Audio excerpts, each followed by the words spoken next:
Hey everyone, welcome back to the Deep Dives. Today, we're going to be looking at a case that sparked a ton of debate. The shooting of Ajike Owens by her neighbor Susan Lorincz down in Florida. We've got a lot of material to go through, court documents, witness testimonies, expert analyses, the whole 9 yards. And what we're going to try to unpack here is, well, how did we get here? How did a dispute between neighbors escalate to such a tragic end? It's a story that unfolds in layers, really. The incident itself is, of course, heartbreaking, but to really understand it, we need to go back and examine the history of conflict between Lorincz and Owens that stemmed from Owens' children playing in a grassy area near their homes. Okay, let's unpack that. From what I'm reading in these accounts, Lorincz allegedly wasn't just voicing concerns. She was throwing roller skates at the kids, using an umbrella as a weapon, and shouting at them. That's pretty intense, right? It goes beyond simply asking them to quiet down. Absolutely, and this pattern of behavior is crucial because it feeds into the legal arguments later on. The prosecution used these past incidents to challenge Lawrence's self-defense claim, painting a picture of escalating aggression rather than a woman in fear for her life. So walk me through that night. What happened leading up to the shooting? Well, on the night of the shooting, Owens approached Lawrence's house and knocked on the door. Some reports say she was yelling, demanding Lawrence come outside. Now Lawrence claims she felt threatened and fired a single shot through the door, acting in self-defense. But didn't the jury ultimately reject that self-defense claim? Yes, they did. And I think what's important to understand here is the legal distinction between manslaughter, which Lawrence was convicted of, and second-degree murder. Second-degree murder requires proof of intent to kill, a depraved mind, as the legal term goes. Manslaughter, however, suggests recklessness and disregard for human life, which is what the jury ultimately found. That brings us to the sentencing. Lorincz received 25 years, which is a significant sentence. Yeah.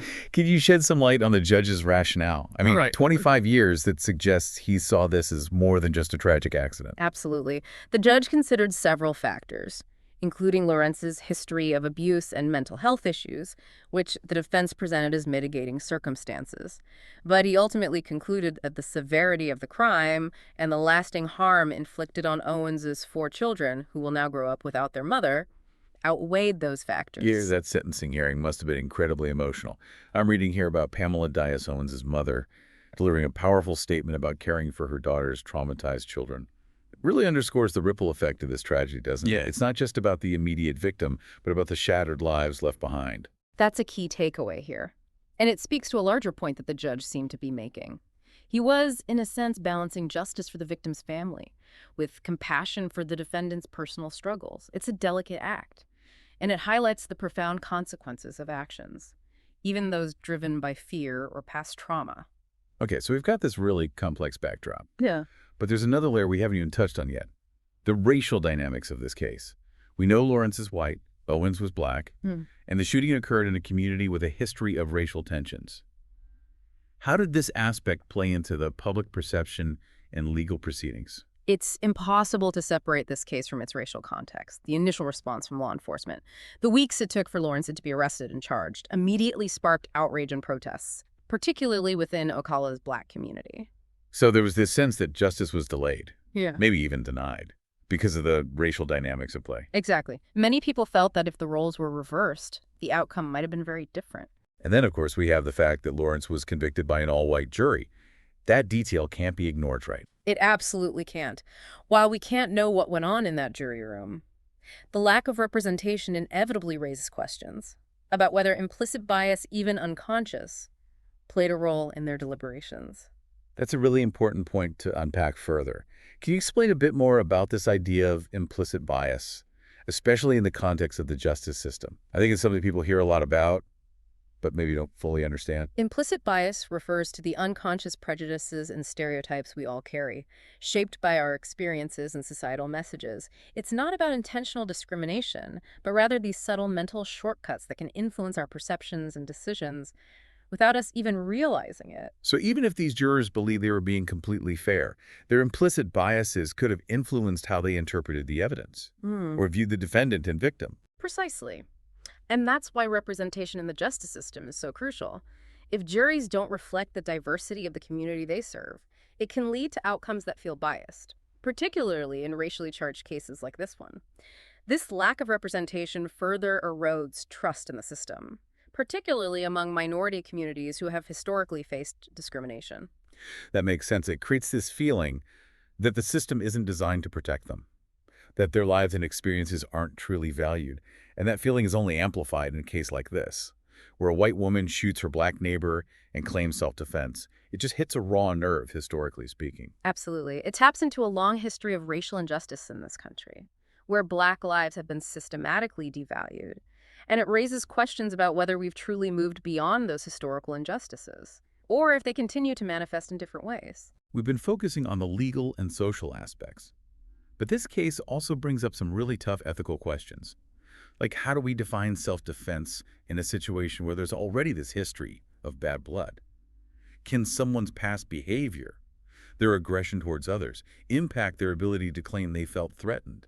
That's a complex issue. Legally, the concept of self-defense hinges on the idea of an imminent threat. You have to believe you're in immediate danger and have no other option but to use force to protect yourself. But in this case, with the history of conflict, it gets murky. Right. Because you have to wonder if Lauren Ennia's perception of threat was distorted by her own anger, by this pre-existing animosity towards Owens and her children. Was she truly in fear for her life? Or did her past experiences influence her reaction, leading to a disproportionate use of force? That's the question the jury had to wrestle with. And it's a question we as a society need to grapple with as well. How do we account for individual histories, for the complexities of human emotion and perception, when trying to determine whether the use of deadly force was truly justified? It feels like there's no easy answer, no clear-cut formula. It requires looking at each case individually, considering all the nuances and context. Exactly. And it demands a level of critical thinking, of self-reflection.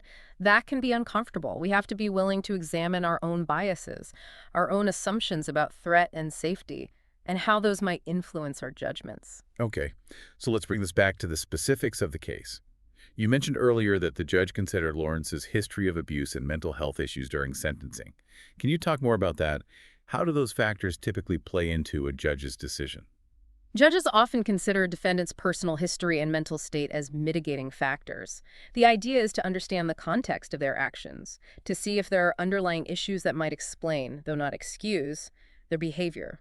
So in this case, the defense was essentially arguing that Lorinc's past trauma, or PTSD and anxiety, might have contributed to her perception of threat and her decision to shoot. That's right. They were asking the judge to consider her mental state and past experiences when determining the severity of the sentence. But in the end, the judge opted for a 25-year sentence, which is quite substantial. What message do you think he was sending with that decision? I think the judge was trying to balance competing interests. He acknowledged Lorinc's struggles, but ultimately emphasized that taking a human life carries immense weight. Regardless of intent, the sentence reflects the gravity of the offense and the irreversible harm done to Owens and her family. That sense of gravity really comes through in the judge's statement, and it speaks to the broader impact of this case. It's not just a legal matter. It's a tragedy that has deeply affected the community and forced us to confront uncomfortable truths about race, bias, and the limits of self-defense. Absolutely. And it raises questions that go far beyond this individual case. Questions about how we ensure equal justice for all, how we address implicit bias in our institutions, and how we build a society where these kinds of tragedies are less likely to occur. Those are questions we'll continue to explore as we move into the final part of our deep dive. We'll take a closer look at the long-term implications of this case and consider what steps we can take, individually and collectively, to create a more just and equitable future. So let's delve a bit deeper into the judge's reasoning for that 25-year sentence. He explicitly stated that while he didn't believe Lorincz intended to kill Owens, her actions demonstrated a disregard for human life with, devastating consequences. And that disregard, he argued, merited a substantial penalty. It's interesting, because on the one hand, he acknowledged the mitigating factors, her past trauma, her mental health struggles, but on the other hand, he delivered a sentence that many would consider harsh. It seems like he was trying to send a message. I think you're right. There's a sense that he was trying to deter future acts of violence, to emphasize that even in the heat of the moment, even when fear and anger are involved, taking a life carries immense weight, and the consequences, both legal and moral, will be significant. It's a message that resonates beyond this particular case.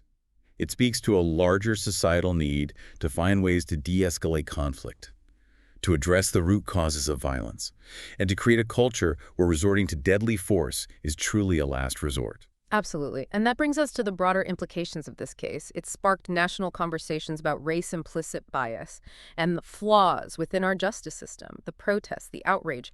They all point to a deep-seated mistrust, particularly within minority communities. And that mistrust, it's not unfounded. It's rooted in a history of systemic inequities, of disparities in how laws are enforced and how justice is dispensed.